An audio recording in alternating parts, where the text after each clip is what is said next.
You know what? The judge pauses, looks straight ahead, and then says something that instantly changes the mood of the courtroom. There are cases you finish in 5 minutes, and then there are cases that force you to slow down. This is one of those cases. Good morning. Everyone, please take your seats. I've been sitting in this chair for a very long time, long enough to know that justice is not always simple, it's not always quick, and it's definitely not always comfortable. Some cases are about paperwork, some are about technicalities, but some cases are about something much deeper. They're about who we are as a society. They're about whether the law means the same thing to everyone, or only to those without money, power, or famous last names. Because justice, at its core, is not just ink on paper or words written in law books. Justice is the backbone of a community. It's the unspoken agreement that allows neighbors to sleep peacefully at night. It's the promise that when something goes wrong, fairness will step in, not favoritism. And in this courtroom, that promise matters. I don't care how much money you have. I don't care how many buildings your family owns. I don't care what kind of car you drive, where you went to school, or how powerful your connections are. In this room, those things carry no weight. Because here, right here, everyone stands equal. And that principle is about to be tested today. Before we get into the details of what happened, I need to say something very clearly. This courtroom is not just another room in a government building. It is a place where truth is demanded, where victims are heard, where excuses stop working. This is where society draws a line and says, you don't cross this. And when someone does cross it, there are consequences. Now, let me tell you why we're all here this morning. Standing before me is a 23-year-old woman. Her name is Madison Elizabeth Thornton. She comes from a family many people in this city recognize. Her father is a powerful businessman. Their name carries influence. But none of that answers the only question that matters today. What did she do, and does she believe she's above the law? Because what happened next on a quiet residential street would force this court to answer that question once and for all. Let me take you back to that day. August 15th, 2024. Late summer afternoon. Around 4:30 p.m., the kind of day where neighborhoods feel alive. The sun is out.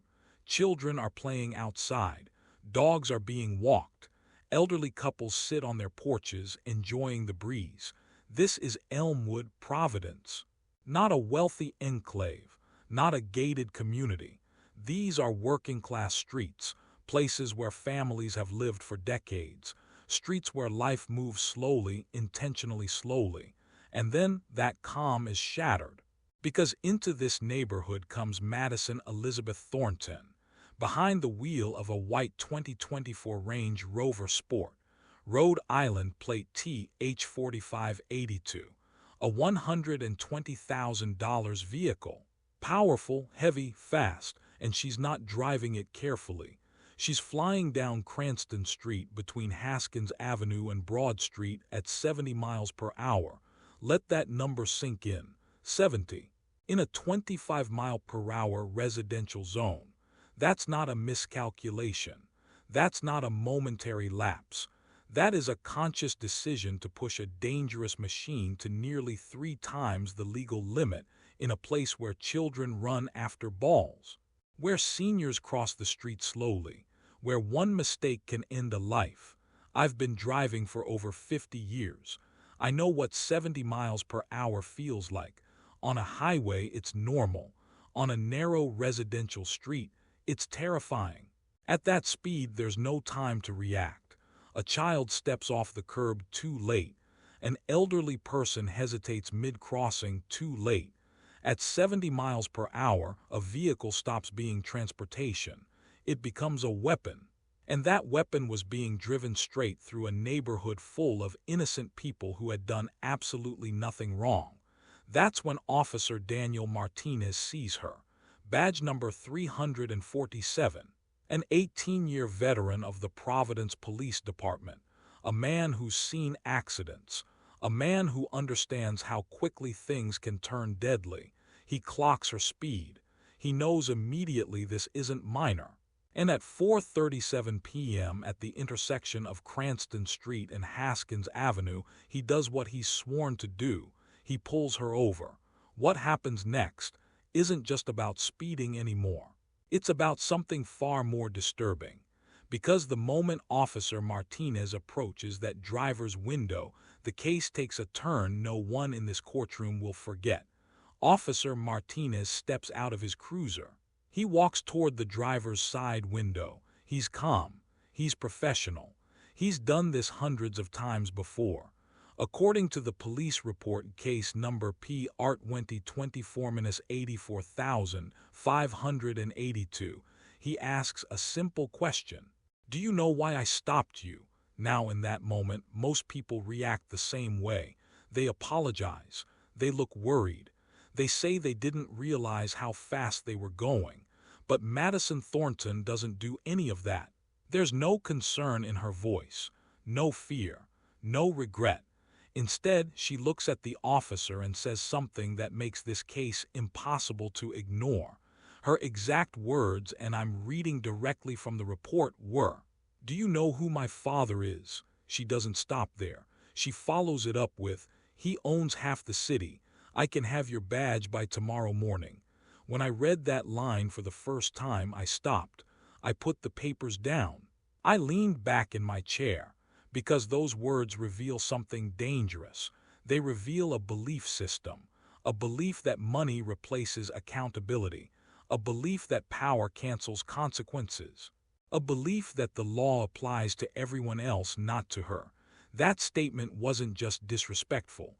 It was a threat directed at a public servant whose only crime was doing his job. And yet, Officer Martinez does not react emotionally. He doesn't raise his voice. He doesn't escalate. He explains the seriousness of the violation. He explains the danger she created. He explains that lives were put at risk. And Madison Thornton's response, she laughs, not nervously, not awkwardly. She laughs openly, right in his face. Then she reaches for her phone. She opens her camera and starts recording him. She tells him she's going to make him famous. Not because he did something wrong, but because she wants to humiliate him. In that moment, she isn't just speeding anymore. She's using privilege as a weapon. She's trying to intimidate a police officer with money, influence, and social media attention. But again, Officer Martinez does his job. At 4:49 p.m., he issues 3 citations. Reckless driving, excessive speeding, creating a public hazard citation numbers 24-8,847, 24-8,848, and 24-8,849. Everything is documented. Every step follows procedure.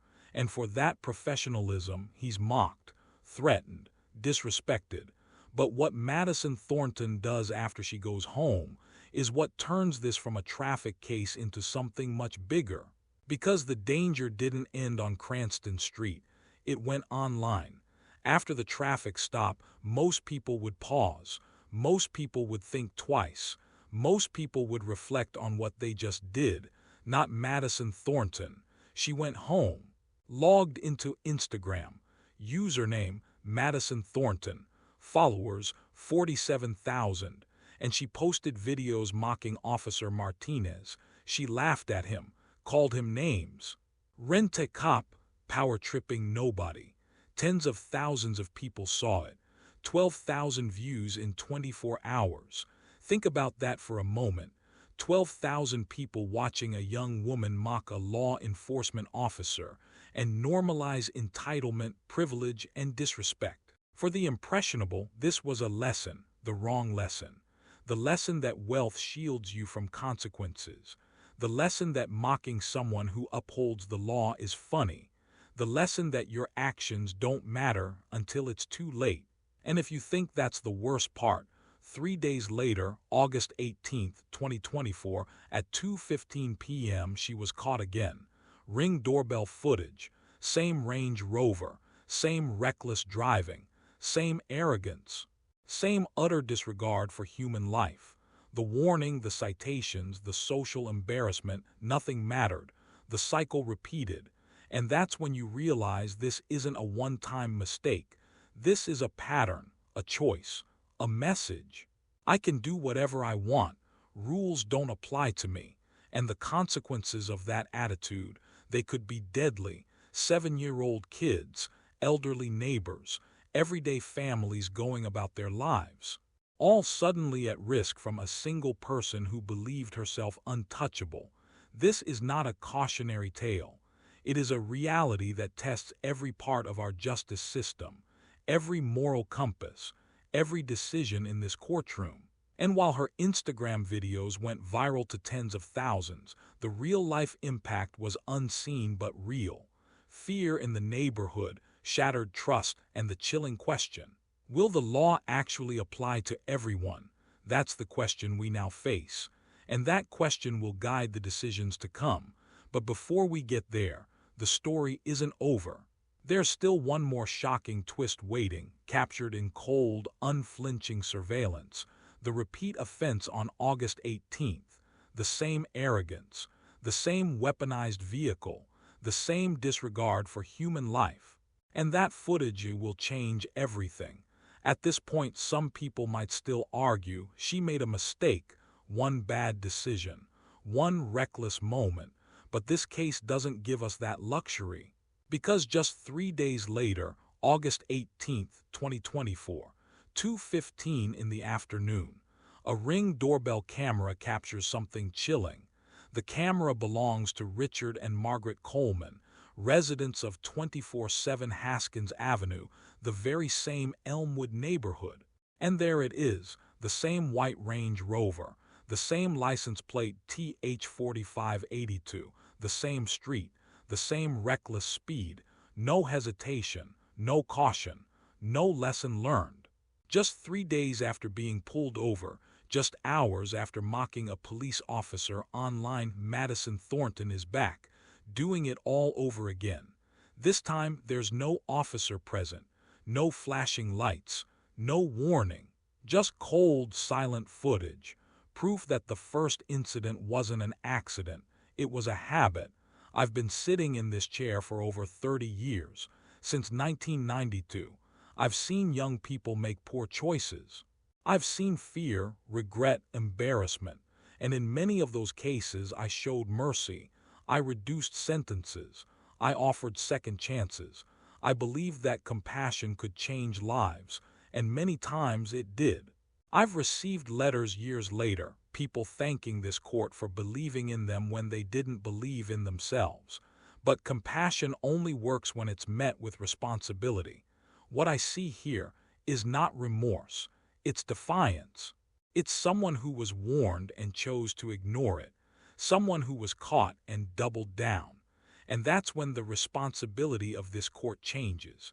Because this is no longer about helping one person learn a lesson. It becomes about protecting everyone else. Families who live on Cranston Street, children riding bikes, elderly neighbors crossing slowly. They didn't sign up to be collateral damage. And when someone shows a pattern of reckless behavior, not once, not twice, but repeatedly, this court has an obligation to step in, to draw a line, to say, enough, because the next time the Ring camera might not capture speeding, it might capture tragedy, and that's something I refuse to allow on my watch. Now, what happens next is not a warning, it's not a lecture, it's not a second chance.